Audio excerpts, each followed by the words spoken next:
Warsaw, 1941. The city that once pulsed with life now breathed under the iron grip of the Third Reich. But here's what the Nazi occupiers never understood about old European cities. Beneath their polished boots, above their arrogant parades, existed an entire world they couldn't see. The rooftops, the chimneys, the forgotten spaces between buildings where a thin man with soot-covered hands could move like a ghost. This is the story of Jakob Mendel, a 34-year-old chimney sweep who became the most unlikely weapons smuggler in occupied Poland. For 2 full years, while German officers slept in requisitioned mansions, while Gestapo agents interrogated suspects in basement cells, Jakob crawled through their chimneys, carrying dismantled rifles, grenades, and ammunition. He moved weapons right over their heads, through their very homes, and they never suspected a thing. The question that should haunt every military strategist is simple. How does a single man, armed with nothing but a brush and rope, outsmart an entire occupying army for 730 days?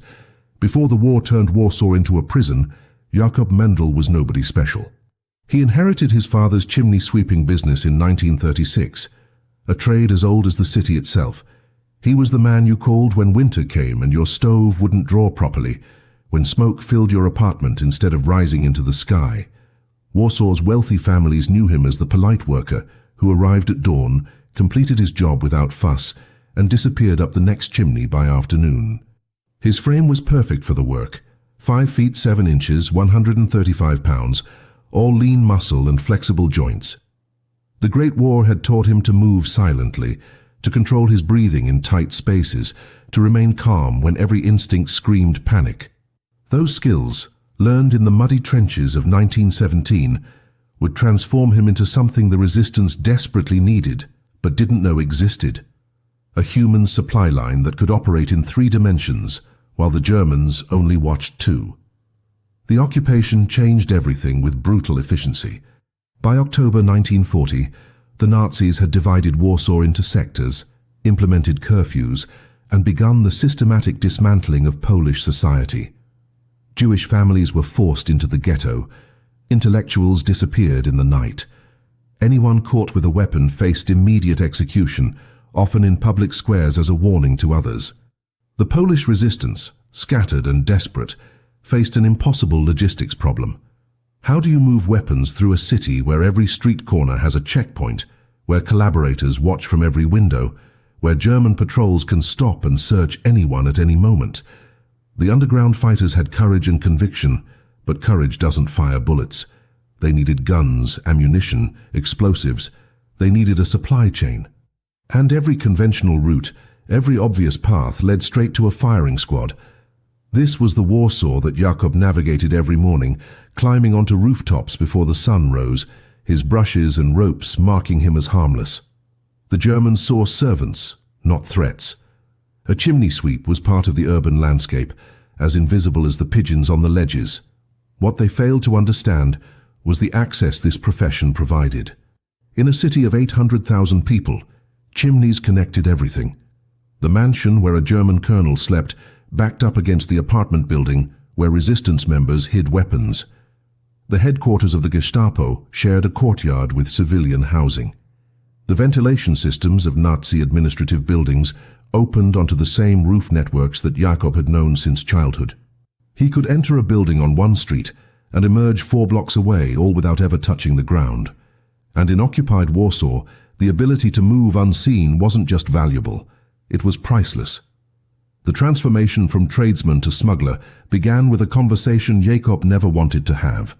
Piotr Kowalski, a former teacher turned resistance leader, approached him in February 1941 with a proposal that sounded like a suicide mission. The resistance had acquired 50 rifles from a sympathetic Wehrmacht deserter, but the weapons were in the industrial district and needed to reach fighters in 3 different safe houses across the city. Every courier they sent through the streets got stopped, searched, or followed. They needed someone who could move above the city, someone the Germans wouldn't question even if they saw him. Piotr had watched Jakob work for weeks, studying his routes, timing his movements. He knew something the Gestapo didn't. The rooftops of Warsaw formed a highway, and Jakob Mendel knew every inch of it. The proposal was simple and terrifying. Would Jakob use his profession as cover to move weapons through the one network the Nazis never thought to guard? Jakob's first instinct was refusal. He had a wife, Elżbieta, and a 7-year-old daughter, Anna. Getting caught meant death, not just for him but potentially for them. The Nazis had made their policy clear. The family of saboteurs shared the saboteurs' fate. But Piotr showed him something that changed the equation. Photographs. Jewish children being marched into the ghetto. Polish professors hanging from lampposts. The burned remains of the library where Jakob had learned to read. This wasn't just occupation. It was erasure. And in that moment, Jakob understood a truth that would define the next 2 years of his life. Silence was also a choice, and that choice had consequences too. He looked at Piotr and asked just one question: when do we start? The answer came immediately. Tomorrow morning, before dawn, when the city still sleeps and the chimneys need cleaning. The war above the war was about to begin. The mechanics of Jakob's new double life required precision that would make a watchmaker nervous. Every morning at 4:30, he left his small apartment in the Praga district, carrying the same equipment he'd carried for 15 years. Brushes with wire bristles, hemp ropes, canvas bags for collecting soot, and a leather tool belt worn smooth by decades of use. The Germans had registered him as an essential worker, which meant he had movement papers that allowed him to cross district boundaries during curfew hours. Chimneys didn't care about occupation politics, they still needed cleaning, and the Nazi officers who'd requisitioned Warsaw's finest homes demanded the same services the previous owners had enjoyed. This gave Jakob something precious: legitimate access. He could knock on any door in the city, show his papers, and be welcomed inside to do a job that required him to disappear into walls and emerge on rooftops. The occupiers had handed him the perfect cover, without realizing they'd armed their own smuggling operation. The first weapons transfer happened on February 23, 1941, and Jakob's hands shook so badly he almost dropped a dismantled pistol down an actual chimney. Piotr had arranged for him to clean the flue system of a townhouse in the Śródmieście district, a building the resistance had been using as a temporary weapons cache. The German patrol schedule showed a 15-minute gap between rounds in that sector, just enough time for Jakob to climb onto the roof, cross 2 buildings via a maintenance walkway only he knew existed, and descend into a safe house chimney on the adjacent street. He carried the disassembled Vis pistol in 3 pieces, wrapped in oilcloth and tucked into his soot collection bag. If anyone looked, they'd see compressed ash and creosote residue. The climb was routine, something he'd done 1,000 times. But this time, his heart hammered against his ribs like it wanted to escape his chest. Every sound seemed amplified: the scrape of his boots on tile, the creak of the rope, the distant bark of German commands 3 streets away. He reached the safe house chimney, lowered the package down on a rope to waiting hands below, and climbed back across to complete his original job. Total time elapsed 11 minutes. When he emerged from the first townhouse, soot-covered and exhausted, the German patrol was just rounding the corner. One officer nodded at him with bored recognition. Just the chimney sweep, nothing to see. That first success established the pattern that would define the next 730 days. Jakob became a human supply line operating in the dimension the Germans forgot to control: vertical space. Warsaw's architecture worked in his favor in ways the Nazi occupiers never considered. The city had been built over centuries, with buildings added, modified, and connected in organic ways that defied logical mapping. Chimneys from different eras often shared flue systems. Rooftops connected through maintenance passages built for workers who no longer existed. Attic spaces bridged buildings that appeared separate from street level. Jakob had spent 2 decades learning this hidden infrastructure, memorizing which roofs could bear weight, which chimneys had false backs installed by previous generations of workers, which buildings had secondary exits through ventilation systems. The Germans controlled the streets, the checkpoints, the papers, and the permits, but they couldn't control what they couldn't see, and they never looked up. The resistance quickly understood the value of what Jakob offered and began expanding his operations with calculated aggression. By April 1941, he wasn't just moving pistols. He carried grenades, ammunition boxes, detonators for explosives, even dismantled rifles that he transported piece by piece over multiple trips. Piotr developed a coding system hidden in Jakob's work schedule. Certain addresses meant certain types of cargo, specific times indicated urgency levels, and the number of chimneys he was scheduled to clean corresponded to the number of weapons components he'd be moving. To any German administrator reviewing his papers, Jakob Mendel was simply a busy tradesman maintaining his business during wartime. The occupiers never questioned why a chimney sweep needed to visit so many addresses in a single day. They never wondered why his routes seemed to zigzag across the city in patterns that made no geographical sense. They saw what they expected to see, a thin man covered in soot, doing unpleasant work that kept their stolen homes comfortable. But the operation's success created a problem Jakob hadn't anticipated: replication. Other resistance cells heard about the chimney sweep smuggler and wanted to use similar tactics. Piotr had to explain again and again why this method couldn't be scaled. It worked because Jakob was real, because he had genuine clients, because his business predated the occupation, and his presence on rooftops raised no suspicion. Sending untrained people onto roofs with weapons would get them killed immediately. The Gestapo wasn't stupid, just unimaginative. The moment they noticed a pattern of non-chimney sweeps climbing buildings, the entire network would collapse. This operation succeeded because it was singular, because Jakob Mendel actually was a chimney sweep who happened to be smuggling weapons, not a smuggler pretending to clean chimneys. The distinction meant everything. And it meant Jakob couldn't stop, couldn't share the burden, couldn't train a replacement.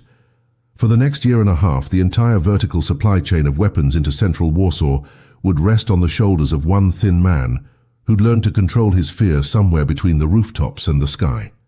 The system Jakob and Piotr developed over the spring of 1941 resembled a deadly ballet choreographed across rooftops. Every operation began with reconnaissance disguised as normal business. Jakob would visit a target building days before a weapons transfer, ostensibly to inspect chimneys and provide estimates for cleaning services.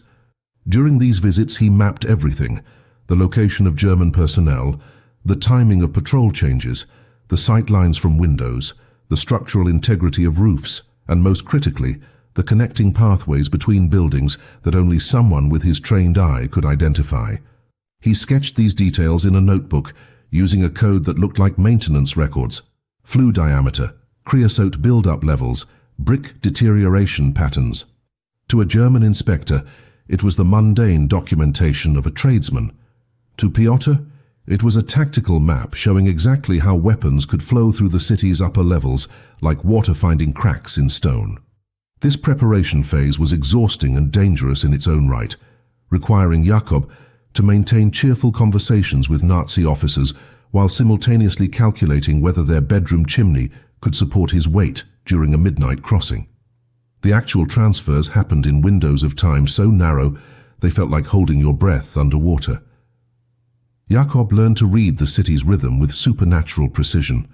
He knew that German patrols changed shifts at 6:45 each morning, creating a 7-minute gap when streets were minimally watched. He understood that officers in requisitioned mansions rarely woke before 8, giving him a golden hour when he could move across their roofs while they slept below. He discovered that the Gestapo headquarters had a blind spot on its eastern side, where the chimney system connected to a neighboring apartment building, an architectural quirk that became a crucial transfer point for weapons moving into the city center. Every variable mattered. Weather conditions affected roof traction, moon phases determined visibility, even the day of the week influenced German alertness levels. Saturdays were best because officers were often nursing hangovers from Friday night celebrations. Mondays were dangerous because fresh troops arrived eager to prove themselves. Jakob absorbed these patterns until they became instinct, until he could feel when a route was safe the way sailors sense approaching storms. The physical demands of the work aged Jakob faster than the calendar suggested. Climbing chimneys is brutal on the body even under normal circumstances, but doing it while carrying concealed weapons, while terrified of discovery, took a toll that compounded daily. His hands developed calluses on top of calluses, his shoulders became permanently knotted with tension, and his knees began to protest every descent into a flue. He lost weight he couldn't afford to lose, dropping from 135 pounds to 118 by the summer of 1941. Elżbieta noticed, but couldn't ask questions, because Jakob had never told her about his arrangement with the resistance. She believed her husband was simply working harder to maintain the business during difficult times. The deception ate at him, but Piotr had been clear. The fewer people who knew, the safer everyone remained. So Jakob carried two secrets through the chimneys: the weapons themselves and the truth about what he was risking every time he climbed onto a roof. The weight of both grew heavier with each passing week. The resistance couldn't pay him, but they supported his cover in ways that proved equally valuable. Piotr arranged for Jakob's business to receive referrals from underground networks, ensuring he maintained a steady stream of legitimate clients that justified his constant movement around the city. Resistance members with connections would recommend Jakob to their German occupiers, praising his efficiency and discretion. This created a perverse situation where Nazi officers actively helped Jakob maintain the very cover he used to arm their enemies. A Wehrmacht captain would tell a Gestapo administrator about the excellent chimney sweep who'd fixed his fireplace, never knowing that Jakob had used that same visit to deposit 3 handguns in a resistance safe house 2 buildings away. The irony would have been funny if the stakes weren't so absolutely lethal. Every recommendation, every positive word from a German officer brought Jakob more access, more credibility, more opportunities to move weapons through the networks of brick and mortar that connected occupied Warsaw in ways its conquerors never imagined. By autumn of 1941, Jakob had moved over 200 weapons components through the rooftop network without a single interception. The success created dangerous confidence within the resistance leadership. Some members began proposing increasingly ambitious operations, using Jakob to smuggle explosives into German administrative buildings, having him plant listening devices in officer quarters, even suggesting he could assassinate high-value targets by dropping grenades down chimneys during Nazi meetings. Piotr rejected these ideas with the firmness of someone who understood that mission creep kills operations. Jakob was valuable precisely because he remained what he appeared to be, a chimney sweep who occasionally carried contraband, not a saboteur using chimney sweeping as a front. The moment his activities expanded beyond weapons smuggling, the moment he did anything that chimney sweeps don't normally do, the entire operation would become visible to German counterintelligence. Piotr's insistence on restraint probably saved Jakob's life a dozen times over, though neither man would ever know which close calls they avoided by maintaining discipline.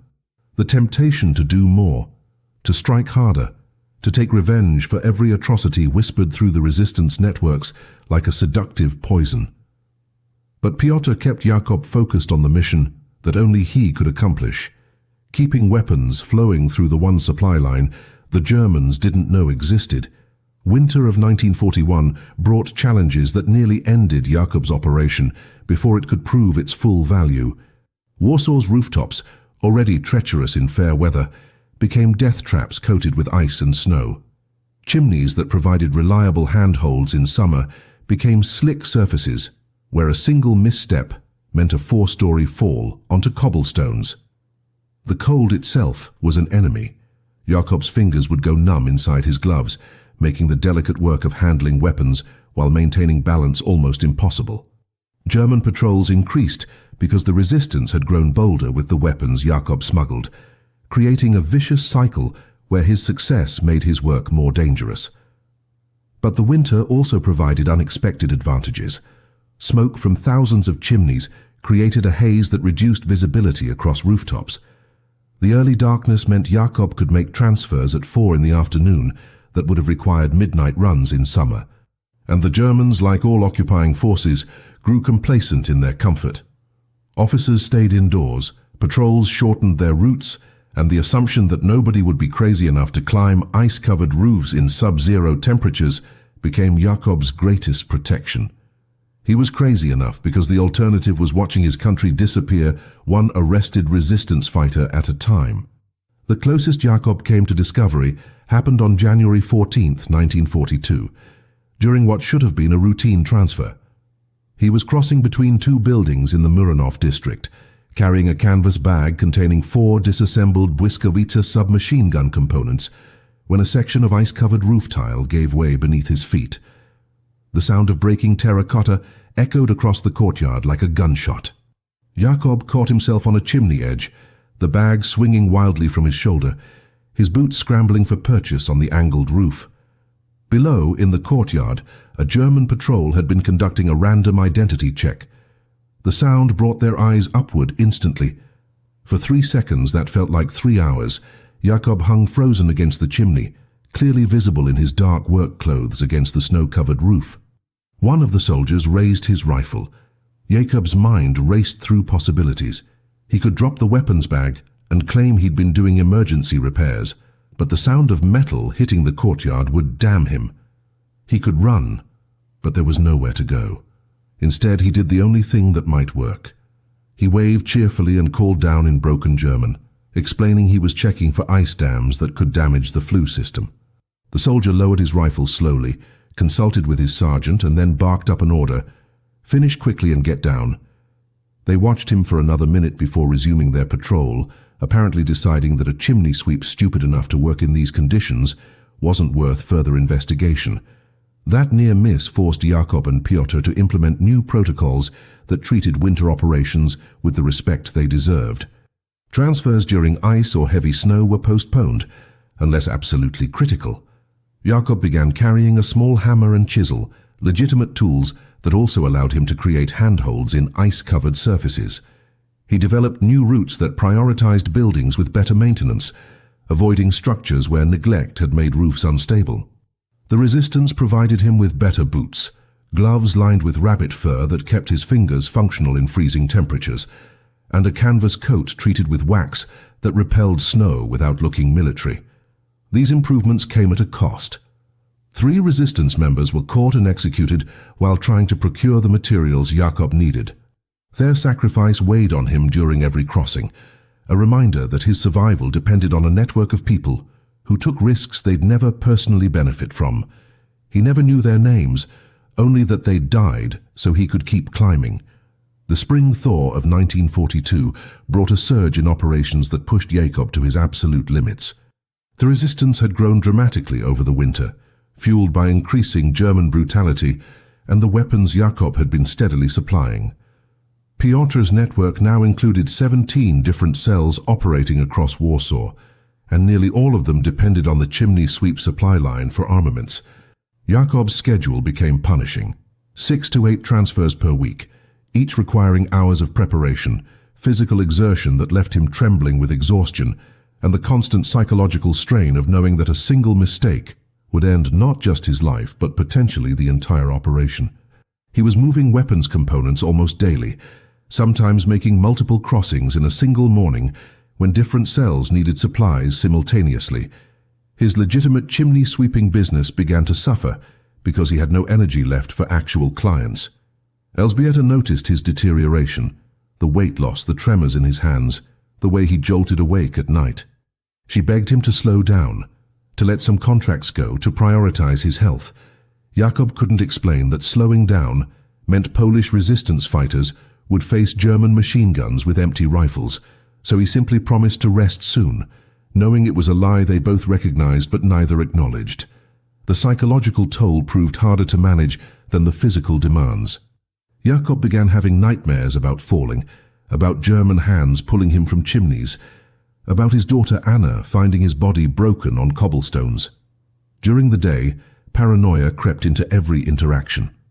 When a client mentioned seeing him on a roof the previous week, Jakob's heart would race until he confirmed it was a building where he'd actually been scheduled to work.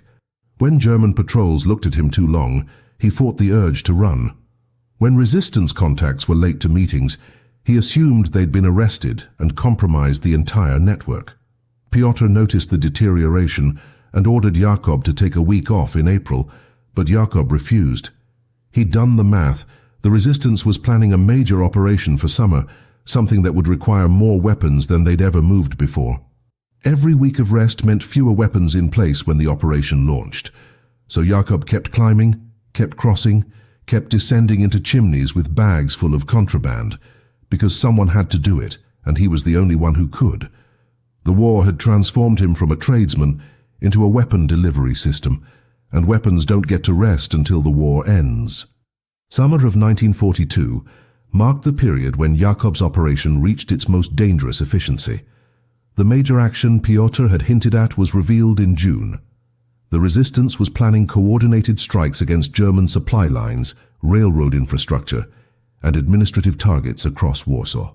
The operation required moving nearly 300 weapons components into strategic positions throughout the city within a 6-week window. Jakob would need to make transfers almost daily, sometimes twice daily, through the hottest months when rooftops became furnaces, and his dark clothing made him visible against bright summer skies. The scale was unprecedented and terrifying. Piotr laid out the numbers in a safe house meeting that Jakob attended with growing dread. 57 separate transfers across 23 different routes, involving weapons caches that would need to remain hidden in chimneys, attics, and roof spaces until the coordinated strikes began. Failure wasn't just personal anymore. Hundreds of resistance fighters were depending on these weapons reaching their destinations. The pressure transformed every climb into a high-wire act where the safety net had been removed, and the entire Polish underground watched from below. The Gestapo wasn't blind to the increased resistance activity, and their response made Jakob's work exponentially more dangerous. Counterintelligence units began systematic searches of buildings near sites where resistance operations had occurred. They instituted random roof inspections, sending patrols into attics and onto upper levels of structures that had previously been ignored. Informant networks expanded, with collaborators paid to report unusual activity, including chimney sweeps who visited buildings outside their normal routes. Jakob had to become even more careful about maintaining his cover, ensuring every transfer could be justified as legitimate business if questioned. He started carrying actual chimney cleaning supplies on every operation, performing real work before and after weapons transfers, so that soot and creosote on his clothes matched his stated purpose. On 3 separate occasions, German inspectors stopped him mid-operation, checked his papers, and watched him work to verify he was actually cleaning chimneys. Each time, Jakob's hands remained steady, while his heart tried to break through his ribcage. The hidden weapons in his bag less than 3 feet from German eyes that never thought to look closely at a workman's tools. The heat of summer created physical challenges that rivaled the winter ice. Rooftop temperatures in July reached levels that made metal chimney caps untouchable with bare hands. Jakob developed burns on his palms from equipment that had been baking in direct sunlight. Dehydration became a constant threat during crossings that required him to remain on exposed roofs for extended periods. The canvas bag he used to carry weapons components would be soaked with sweat by the end of each transfer, requiring careful drying to prevent moisture from damaging ammunition. He lost more weight, his already lean frame becoming skeletal, his face developing the hollow-eyed look of someone running on willpower and black market coffee. Elżbieta finally confronted him in August, demanding to know what was destroying her husband. Jakob broke his silence partially, admitting he was doing work for the resistance but refusing to provide details. The revelation terrified her, but she'd suspected something for months. Her only request was that he promise to come home to Anna, to not become another name on the execution lists posted in public squares. Jakob made that promise, knowing it might be a lie. But some lies are merciful when the truth offers no comfort. By late August, Jakob had successfully positioned 247 weapons components across Warsaw's rooftop network. The caches were hidden in places only he could access: false chimney backs, attic spaces behind sealed walls, roof maintenance boxes that appeared empty to casual inspection. Each location was marked in his coded notebook with chimney measurements that only Piotr could decipher. The resistance cells received their instructions. When the operation launched, specific chimney sweeps, all resistance members trained by Jakob in basic climbing, would retrieve weapons from designated locations. It was the closest Jakob had come to sharing his burden, though the actual transfer work remained his alone. The plan was elegant and terrifying. When the coordinated strikes began, weapons would appear from above, from the one direction the Germans had never properly defended. Resistance fighters would descend from rooftops armed with rifles that had traveled through chimneys, a poetic reversal of the usual ground-level warfare that defined urban combat. The operation launched on September 8, 1942, and the results exceeded every expectation while confirming every fear. Across 12 locations simultaneously, resistance fighters struck German positions with weapons that seemed to materialize from nowhere. Railway depots exploded, supply convoys were ambushed, administrative buildings came under coordinated fire. The Germans, caught completely off guard by the scale and coordination, responded with overwhelming force. They instituted martial law, executed suspected resistance members in public squares, and began systematic building-by-building searches that turned Warsaw into a hunting ground. For Jakob, the success meant his smuggling operation was now visible through its effects. The Gestapo knew weapons had been pre-positioned, but couldn't understand how the logistics had worked. Counterintelligence units began investigating every possible supply chain: sewers, underground tunnels, false bottom delivery trucks, diplomatic pouches, smuggling through the Jewish ghetto. They made lists of every tradesman with access to multiple buildings: plumbers, electricians, delivery men, maintenance workers. Chimney sweeps appeared on those lists, but buried deep because the idea seemed absurd. Still, Jakob knew his protection was eroding. The operation that had validated his 2 years of risk had also made him visible in ways that no amount of legitimate cover could fully obscure. The question was no longer whether the Gestapo would eventually connect the pattern, but whether Jakob could stay invisible long enough for it not to matter. The aftermath of the September strikes transformed Warsaw into a city at war with itself. German reprisals were immediate and savage. For every German soldier killed in the coordinated attacks, 10 Polish civilians were executed in public squares. The Gestapo arrested thousands in sweeping raids that targeted anyone with even tangential connections to resistance networks. Piotr's organization lost 17 members in the first week alone, including 3 who knew about Jakob's rooftop operation. Each arrest created a ticking clock. How long before someone broke under torture and revealed the chimney sweep smuggler?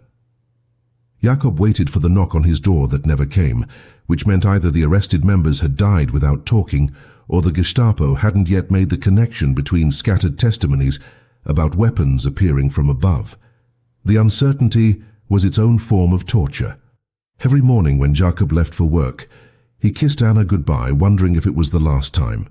Every evening when he returned home safely, Elżbieta's relief was visible in the way her shoulders finally relaxed. They were living day to day now, moment to moment, waiting for the inevitable while pretending normalcy was still possible. The Gestapo's intensified security measures made continued operations nearly suicidal, but the resistance needed Jakob more than ever. The September strikes had depleted weapons stockpiles faster than anyone anticipated, and with German forces now on high alert, traditional smuggling routes had become completely unusable. Jakob was the only supply line still functioning, which meant stopping wasn't an option, even as the danger multiplied exponentially. Piotr implemented new protocols designed to protect Jakob at all costs. Transfers were reduced to 1 per week, only for critical operations. Routes were never used twice in succession. Dead drops replaced hand-to-hand exchanges, with Jakob leaving weapons in chimney caches that resistance members retrieved hours later, eliminating direct contact. The changes helped, but they couldn't eliminate the fundamental problem. The Gestapo was now actively looking for patterns in rooftop access, and Jakob's legitimate business created exactly the kind of pattern that counterintelligence units were trained to spot. He was a man who climbed onto buildings across the entire city on a schedule that, if examined closely enough, would reveal too many coincidences, near resistance activity. October brought the break Jakob had been dreading. A Gestapo raid on a safe house in Jolibors uncovered a weapons cache hidden in a chimney, exactly where Jakob had placed it 3 weeks earlier. The discovery itself wasn't catastrophic. The resistance members had already retrieved most of the weapons, leaving only a single disassembled rifle that could have been hidden by anyone. But it confirmed what German counterintelligence had begun to suspect. Chimneys weren't just architectural features, they were part of a smuggling infrastructure. Within 48 hours, new orders circulated through German command. All chimney sweeps in Warsaw were to be questioned about their client lists, their routes, their schedules. Jakob received the summons on October 23rd. Report to Gestapo headquarters at Sucha Avenue for routine questioning regarding his business activities.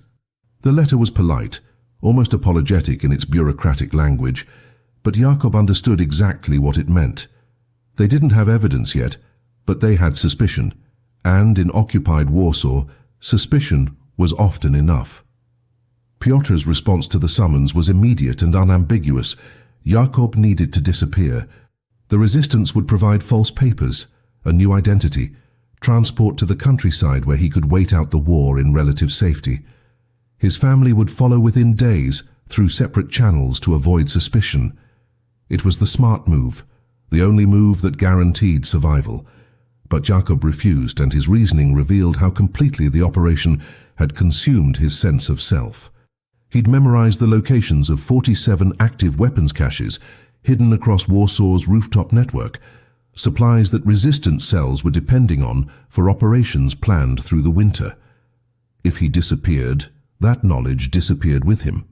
The resistance would lose access to weapons they desperately needed, and the Gestapo would know their suspicions were correct, leading to systematic chimney inspections that would uncover every cache. Jakob's proposal was different and infinitely more dangerous. He would attend the questioning, answer truthfully about his legitimate business, and use the interrogation itself to gauge exactly how much the Germans knew. If they had real evidence, he'd recognize it in their questions. If they were fishing, he could maintain his cover and continue operating with even greater caution. It was a gamble that required Jakob to walk voluntarily into Gestapo headquarters and bet his life on his ability to lie convincingly to professional interrogators. The morning of October 27, 1942, Jakob Mendel cleaned his best clothes, kissed his wife and daughter with a calmness he didn't feel, and walked through the gates of the most feared building in occupied Poland. The headquarters at Sucha Avenue was where resistance members disappeared into basement cells and emerged as broken bodies or not at all. Jakob had smuggled weapons within 2 blocks of this building on 6 separate occasions, operating above the heads of the very men who would now question him face to face. The irony would have been amusing in a different life.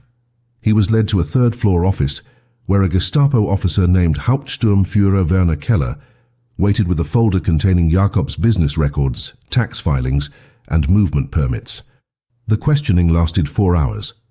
Keller asked about specific addresses, timing of visits, clients who'd hired Jakob for services near sites of resistance activity.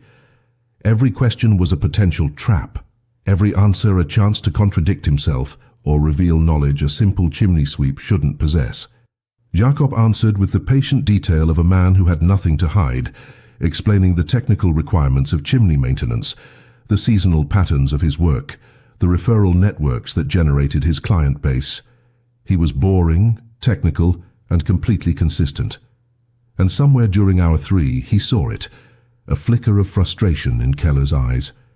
The Gestapo had suspicion but no evidence, questions but no answers. When Jakob was finally dismissed with a warning to report any unusual requests from clients, he walked out of Sucha Avenue, knowing he'd won a battle, but not the war. The Gestapo would keep watching, keep questioning, keep building their case. The only question was whether Jakob could finish his work before they finished building it. The Gestapo interrogation changed everything about how Jakob operated, transforming him from a confident smuggler into a man moving through a city that had become a surveillance grid with him at its center. He noticed the watchers immediately. A man reading a newspaper across from his apartment, who appeared 3 mornings in a row, a black sedan that seemed to materialize on streets where Jakob worked, neighbors who asked too many casual questions about his schedule. The surveillance was inconsistent, which meant the Gestapo didn't have unlimited resources to dedicate to one chimney sweep. But it was persistent enough to make weapons transfers nearly impossible. Every route Jakob had developed over 2 years now had to be evaluated through a new lens. Could he access it while being watched without revealing what he was actually doing? Most routes failed this test. The building-to-building crossings that had been his signature technique became too dangerous. because observers on the street could track his movements across rooftops. Jakob was being slowly strangled by visibility, watching his operation die not from discovery, but from the simple fact that he could no longer operate unseen. Piotr proposed shutting down the smuggling operation entirely until the surveillance lifted, but Jakob understood something his resistance contact didn't. The surveillance would never fully lift. The Gestapo had limited resources, but infinite patience. They would watch him intermittently for months, maybe years, waiting for the moment he made a mistake. Meanwhile, the resistance was planning its most ambitious operation yet, a coordinated uprising timed for spring of 1943, when Soviet forces were expected to reach Poland's eastern borders. The operation required weapons positioned throughout the city in quantities that dwarfed everything Jakob had smuggled previously. Piotr needed Jakob to move 400 weapons components into strategic locations over the next 5 months. It was an impossible request given the surveillance, but Jakob had spent 2 years doing impossible things. He proposed a solution that was either brilliant or insane. Instead of avoiding the watchers, he would use them. He would perform such obvious, documented, legitimate chimney-sweeping work that the Gestapo would become bored watching him do exactly what his papers said he did. He would bore them into complacency, and then in the brief windows when surveillance lapsed, he would move weapons with the speed and efficiency of someone who'd been training for exactly this scenario. The strategy required Jakob to become the most fastidious chimney sweep in Warsaw's history. He began documenting every job with obsessive detail. Photographs of chimneys before and after cleaning, written reports to clients describing work performed, receipts that accounted for every zloty earned. He took jobs he didn't need, cleaning chimneys in buildings nowhere near resistance safe houses, establishing patterns of legitimate activity that filled his schedule so completely that the Gestapo watchers saw a man working himself to exhaustion for ordinary business reasons. He deliberately performed mediocre work on some jobs and returned days later to fix his own mistakes, creating plausible reasons to visit the same buildings multiple times. He joined the Warsaw Chimney Sweeps Guild, attending meetings where he complained about wartime supply shortages and German clients who demanded perfection but paid slowly. He became aggressively, performatively normal, a man so committed to his mundane profession that the idea he was also Warsaw's most effective weapons smuggler seemed absurd. And slowly, over November and December of 1942, the surveillance became sporadic. The watchers still appeared, but not every day. The black sedan still followed him, but not on every route. The Gestapo was losing interest because Jakob Mendel had become exactly what his papers claimed: boring. The moment surveillance became inconsistent, Jakob struck with precision that made his previous operations look cautious. He identified a 3-day window in late December when the watchers seemed to have disappeared entirely, likely reassigned to more promising targets during the Christmas period when German forces relaxed their guard. In those 72 hours, Jakob moved 43 weapons components across 11 different routes, working virtually non-stop from dawn until well past curfew, using his essential worker papers to justify movement during restricted hours. He climbed chimneys in snowstorms that reduced visibility to almost zero, crossed ice-covered roofs he'd previously deemed too dangerous, and descended into flues with weapons bags so heavy they threatened to pull him off balance. The physical toll was catastrophic. He tore muscles in his shoulder during one crossing, developed frostbite on 3 fingers when his gloves failed during a midnight transfer, and nearly passed out from exhaustion while descending a chimney in Śródmieście. But when those 3 days ended, nearly a tenth of the resistance's required weapons were positioned exactly where they needed to be. Piotr was stunned by the output, but also terrified by what it revealed about Jakob's state of mind. The chimney sweep had stopped calculating acceptable risk and started treating his own survival as secondary to mission completion. January of 1943 brought news that changed the entire equation. The Soviet advance had stalled hundreds of kilometers east of Poland, meaning the planned spring uprising would need to be delayed indefinitely or launched without the external support the resistance had been counting on. For Jakob, this meant the 5-month timeline he'd been killing himself to meet had suddenly become meaningless. The weapons he was positioning might sit in their chimney caches for months, maybe years, before being used. Piotr gave him permission to slow down, to prioritize his safety over speed, to let his battered body recover. But Jakob couldn't stop, because stopping meant confronting what he'd become. He was no longer Jakob Mendel, the chimney sweep who sometimes smuggled weapons. He was a weapon delivery system who sometimes swept chimneys to maintain cover. The operation had consumed his identity so completely that removing it would leave nothing behind. So he kept climbing, kept crossing, kept descending into darkness with bags full of contraband, because the alternative was acknowledging that he'd sacrificed his health, his marriage, his relationship with his daughter, and nearly his sanity for an operation that might never achieve its intended purpose. The war had transformed him into something singular and broken, and there was no going back to the man he'd been before Piotr had asked that first terrible question. Would you use your chimneys to move weapons? February of 1943 delivered the crisis that Jakob's deteriorating body and mind could no longer withstand. During a routine transfer in the Ochota district, his exhaustion finally betrayed him in the worst possible way. He was crossing between two buildings, carrying a bag containing 6 pistol components, when his vision blurred and his legs simply gave out. He collapsed onto a snow-covered roof, the impact knocking the wind from his lungs, the weapons bag sliding dangerously close to the roof edge. For several minutes Jacob lay there unable to move, his heart racing irregularly, his breathing shallow and rapid. This wasn't fatigue or cold or fear. This was his body shutting down, refusing to continue the punishment he'd been inflicting on it for over 2 years. He eventually managed to crawl to a chimney, complete the transfer through sheer force of will, and descend to street level. But the message was clear. He was operating on borrowed time and the debt was coming due. When he reached home that evening, Elżbieta took one look at him and called for a doctor. A dangerous move in occupied Warsaw, but one she deemed necessary. The doctor, a resistance sympathizer who asked no questions, delivered a diagnosis that was both expected and devastating: severe malnutrition, chronic exhaustion, and signs of early heart failure. Jakob needed rest measured in months, not days, or his next collapse would likely be his last.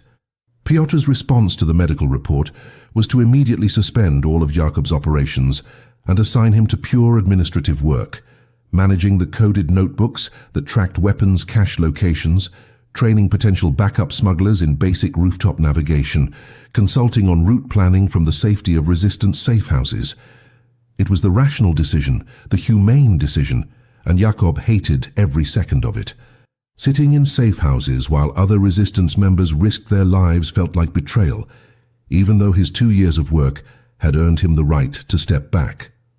The backup smugglers Piotr recruited were younger, stronger, and more physically capable than Jakob in his current state, but they lacked his intimate knowledge of Warsaw's rooftop geography. They could follow routes Jakob had mapped, but they couldn't improvise when situations changed, couldn't read the architectural language that revealed hidden pathways, couldn't sense when a roof was about to give way before it actually did. 2 of the backup smugglers were caught within weeks, not because of Gestapo brilliance but because they made mistakes Jakob would have instinctively avoided. Their executions were public, their bodies displayed in Piłsudski Square as warnings. Jakob attended the aftermath, staring at men who'd died trying to do his job, and the guilt nearly broke him. March brought an unexpected development that pulled Jakob back into active operations despite his failing health: the Warsaw Ghetto Uprising. Jewish resistance fighters, facing systematic extermination, launched a desperate armed rebellion against impossible odds. The Polish resistance, which had been stockpiling weapons for their own planned uprising, faced an agonizing decision: divert resources to support the ghetto fighters, knowing it would deplete supplies needed for future operations, or maintain their strategic reserves while other Poles died fighting the same enemy. Piotr's network chose solidarity. They would move weapons into the ghetto through any means possible, and the only means that had any chance of success was Jakob's chimney network. The ghetto walls were heavily guarded, making street-level smuggling suicidal, but the walls didn't extend above the roofline. Buildings on the ghetto's edge had chimney systems that connected to structures inside the sealed district. Jakob, weakened and barely recovered, was the only person who knew which chimneys could serve as transfer points. Piotr didn't order him back into action, couldn't order him given his medical condition, but simply presented the facts. Jewish fighters were dying with empty rifles, while weapons sat in caches Jakob had positioned. The decision was Jakob's alone. Jakob's return to the rooftops in late April 1943 was a shadow of his previous operations. He could only manage one crossing per day, needed frequent rests, and required assistance from resistance spotters who helped haul weapons bags to rooftops before he made the actual transfers. But the routes he opened into the ghetto proved invaluable, allowing resistance fighters to smuggle approximately 80 weapons components through chimney networks over a 3-week period. The transfers were agonizing. Jakob would climb onto a building on the Aryan side, cross to a structure whose chimney system connected to the ghetto, and lower weapons down flues that opened into rooms where Jewish fighters waited in darkness. He never saw the people who received the weapons, never knew their names, only that somewhere in the burning ghetto, Polish-made pistols and rifles were being used to fight back against extermination. The physical cost was severe. Jakob's heart condition worsened. His weight dropped to barely 100 pounds and he developed a persistent cough that Elżbieta feared was tuberculosis. But he continued until May 8th, when the ghetto uprising was finally crushed and there was nowhere left to send weapons. The aftermath of the ghetto's fall marked the true end of Jakob's active smuggling career. He'd given everything he had, pushed his body past every reasonable limit, and accomplished what no one thought possible, maintaining a weapons supply line for over 2 years while operating under the noses of an occupying army. But the cost had aged him decades. At 36, he looked 60. His hands trembled constantly. Walking up a single flight of stairs left him breathless. The Gestapo surveillance had ended not because they'd cleared him of suspicion, but because he so obviously posed no physical threat to anyone. Piotr arranged for Jakob and his family to be evacuated to the countryside in June 1943. A reward and a retirement, a recognition that the chimney sweep smuggler had earned his survival. Before leaving Warsaw, Jakob made one final climb. He ascended to the rooftop of his own apartment building, looked out over the city he'd spent 2 years navigating from above, and tried to calculate whether the cost had been worth it. The answer wasn't simple. He'd moved approximately 630 weapons components through the chimney network, supplies that had enabled dozens of resistance operations, killed German soldiers, and prolonged the fight for Polish independence. But he'd also destroyed his health, traumatized his family, and watched men die trying to replicate what he'd done. The balance sheet of war rarely resolves into clear moral victories. Only the messy arithmetic of sacrifice measured against outcomes that won't be known for years.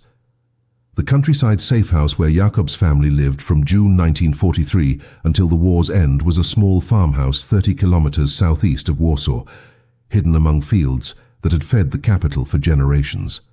The transition from active operations to forced retirement was brutal for Jakob in ways he hadn't anticipated. His body began the slow process of recovery. He gained weight, his hands stopped trembling quite so severely, and the irregular heartbeat that had terrified Elżbieta gradually stabilized with rest and adequate food.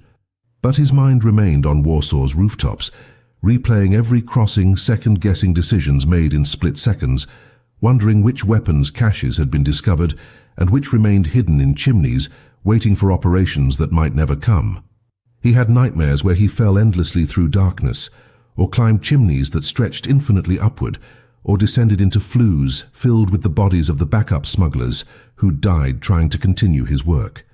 Elżbieta watched her husband slowly return from wherever the war had taken him, but she knew the man who came back wasn't quite the same one who'd left.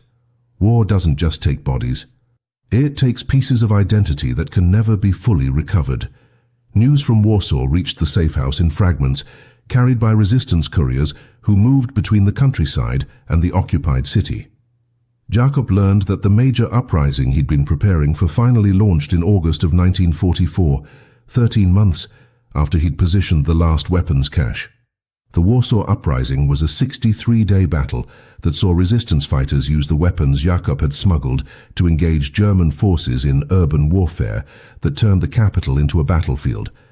Reports indicated that caches hidden in chimneys across the city had proven crucial during the early days of fighting, providing weapons that appeared exactly where commanders needed them, sometimes from positions the Germans never anticipated. Jakob received this news with emotions he couldn't fully articulate: pride that his work had mattered, grief for the fighters dying with weapons he'd carried, and a complicated guilt that he wasn't there climbing rooftops to resupply positions under fire. Piotr sent a message through the courier network specifically for Jakob. The chimney sweep's contribution to the uprising had saved lives and enabled operations that wouldn't have been possible without his 2 years of work. The message ended with a simple statement: "You did enough." But Jakob wasn't sure he believed it. The war ended for Warsaw in January 1945, when Soviet forces finally liberated the destroyed capital, and for Europe in May, when Germany surrendered unconditionally. Jakob returned to Warsaw in July 1945 to find a city that barely resembled the one he'd left. Over 80% of the buildings had been destroyed, either in the uprising or during the systematic German demolition that followed. The rooftop networks he'd spent 2 years memorizing no longer existed. The chimneys he'd climbed were rubble. The safe houses where he delivered weapons were empty foundations. He tried to find Piotr, but learned his resistance contact had died during the uprising's final days, shot by German snipers, while coordinating the evacuation of wounded fighters. Of the 17 cell leaders Jakob had worked with, only 4 survived the war. The backup smugglers who'd tried to continue his work were all dead. The Jewish resistance fighters he'd supplied through ghetto chimneys were gone, their entire community erased. Jakob stood in the ruins of Warsaw and confronted a truth that veterans of all wars eventually face. Survival doesn't always feel like victory when you're standing among the ghosts of everyone who didn't make it. Rebuilding his life in post-war Warsaw proved almost as difficult as surviving the occupation. The chimney-sweeping business he'd inherited from his father no longer existed because most of the chimneys no longer existed. He found work in reconstruction efforts, using his knowledge of pre-war building structures to help engineers understand what could be salvaged and what needed complete demolition. The irony wasn't lost on him. He'd spent 2 years preserving a weapons network hidden in Warsaw's architecture, and now he was helping tear down what remained of that architecture to build something new. He rarely spoke about his wartime activities, not because they were classified, but because the stories felt impossible to explain. How do you tell someone you spent 24 months carrying weapons through chimneys while Germans slept below? How do you convey the specific terror of hanging from a rooftop edge with a bag full of grenades while patrol searchlights swept across the buildings? How do you describe the weight of knowing that men died using weapons you personally delivered to their hands? Jakob discovered that the most profound experiences of war often become he most private, locked away in memories that can't be adequately translated into peacetime language. The recognition Jakob eventually received came decades late and from unexpected sources. In 1978, a historian researching the Warsaw Uprising discovered coded references to a chimney sweep smuggler in resistance documents that had survived the war. The historian tracked down Jakob, by then 71 years old, and living quietly in a small apartment with Elżbieta. The interviews that followed became the first documented account of the rooftop weapons network, a story so unusual that several academic reviewers initially questioned whether it was exaggerated or partially fabricated. But the historian cross-referenced Jakob's testimony with surviving resistance members, German occupation records that mentioned mysterious weapons appearing in unexpected locations, and architectural surveys of pre-war Warsaw that confirmed the chimney connections Jakob described. The resulting published account, released in 1981, finally gave Jakob's contribution the historical recognition it deserved. He was awarded medals by the Polish government, invited to speak at commemorations, and interviewed by journalists who seemed almost disappointed that the legendary chimney sweep smuggler was just a quiet old man who still had nightmares about falling. Jakob accepted the recognition with grace but without enthusiasm, because the honors belonged equally to the backup smugglers who'd died, the resistance members who'd trusted him with their lives, and Piotr, who'd first seen the potential in a thin man who climbed buildings for a living. The medals felt heavy not with achievement, but with the accumulated weight of everyone who should have been standing beside him to receive them. Jacob Mendel died in 1992 at the age of 85, outliving most of his generation and nearly all of his wartime contemporaries. His funeral was attended by historians, veterans, and a handful of elderly resistance survivors who remembered the chimney sweep who'd moved like a ghost above occupied Warsaw. But perhaps the most meaningful presence was Anna, his daughter, who'd been 7 years old when her father started his secret war and who'd spent her entire adult life trying to understand the man who'd come home from the countryside in 1945, changed in ways she couldn't articulate as a child. In her eulogy, she spoke about the nightmares her father never stopped having, the way he'd flinch at loud noises decades after the war ended, and the profound sadness that lived behind his eyes even during moments of happiness. She also spoke about his insistence that what he'd done wasn't heroism, but simply the minimum required of anyone who watched evil unfold and possessed the ability to resist. Jacob had told her repeatedly in his final years that he didn't climb those rooftops to become a hero. He climbed them because the alternative was living with the knowledge that he could have acted and chose comfort instead. That distinction mattered to him until the very end. The historical significance of Jacob's operation extends far beyond the 630 weapons he personally smuggled. Military historians now recognize his rooftop network as one of the most innovative logistics solutions developed by any resistance movement during the Second World War. The German occupation of Warsaw was comprehensive and brutal, employing surveillance techniques and security measures that made conventional smuggling nearly impossible. Jacob succeeded where others failed because he operated in a dimension the occupiers literally couldn't see. His story challenges our assumptions about what resistance looks like. Not always armed battalions or dramatic sabotage, but sometimes a thin man with a rope and brush exploiting the architectural gaps in a totalitarian security system. The broader lesson is uncomfortable for military planners even today. The most sophisticated occupation can still be defeated by someone who understands the occupied territory better than the occupiers, someone willing to risk everything by exploiting advantages so mundane they're invisible until they're not. But beyond the tactical innovations and historical footnotes, Jacob's story forces us to confront questions that can't be resolved with comfortable distance. What do we owe each other when civilization collapses? Jacob was a tradesman with a family, someone who could have reasonably claimed he had responsibilities that justified inaction. He could have swept chimneys for German officers, collected his payments and survived the war without ever putting a weapon in resistance hands. Thousands of Poles made exactly that choice, and history doesn't judge them as harshly as we might imagine because survival under occupation is its own form of resistance. But Jacob saw a different calculation.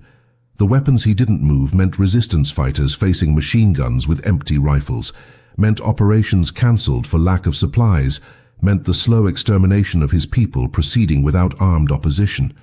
He chose to act knowing it would probably kill him, and in a very real sense it did. The man who climbed down from those rooftops in 1943 was physically alive but existentially damaged in ways that never fully healed. Was the trade worth it? Jacob spent 49 years after the war asking himself that question, and the answer apparently remained complicated enough that he never stopped asking. Here's what should make Jacob's story resonate across the decades, separating us from occupied Warsaw. The moral architecture of his choice still exists in our world.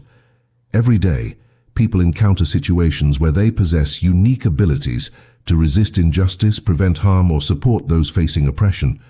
The cost of action is always calculable: risk to career, family, safety, comfort. The cost of inaction is harder to measure because it accumulates in the lives we don't save, the resistance we don't support, the evil we allow to proceed because intervening would be inconvenient or dangerous.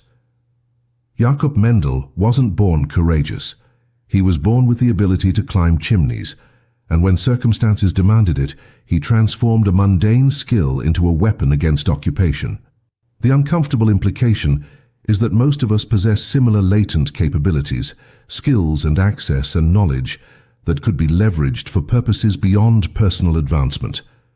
We just rarely face the moment when history demands we make Jacob's choice. sacrifice yourself to resist, or preserve yourself while others suffer. And if we're honest, most of us hope we never face that moment, because Jacob's example suggests that choosing correctly might cost everything we have. So let me ask you directly, because Jacob's story demands engagement, not passive observation. If you possessed a skill that could save lives but would almost certainly destroy your own in the process, what would you do? Not what you'd like to believe you'd do. Not the heroic version you tell yourself in comfortable moments, but what you'd actually do when your daughter is 7 years old and Gestapo interrogators are making lists and every morn. Ing might be your last. Jacob chose to climb, and it gave resistance fighters the tools to fight back while costing him his health, his peace, and decades of nightmares he couldn't escape. History records his choice as heroic, but heroism is just the word we use to describe unbearable sacrifice when it achieves something we value. The next question is harder. Was Jacob right? Did those 630 weapons justify what they cost him and his family? The historian in me wants to calculate resistance operations enabled versus personal destruction inflicted, but the human in me knows that arithmetic is obscene. Some choices can't be reduced to cost-benefit analysis because they're about who we are when everything else is stripped away. Jacob climbed those chimneys because not climbing meant being someone he couldn't live with, and maybe that's the only answer that matters. The real tragedy isn't that Jacob suffered for his choices. It's that we've built a world where people still have to make variations of his choice, where justice and survival remain in tension, where doing the right thing reliably costs more than most people can afford to pay. Jacob's rooftops are gone, demolished by the war he fought and the peace that followed, but the moral landscape he navigated still exists, waiting for the next person who'll have to decide whether their unique ability to resist creates an obligation to act, or whether survival is justification enough for silence. Jacob chose resistance. The question his life poses to everyone who hears his story is simple and devastating. What would you choose, and could you live with the answer?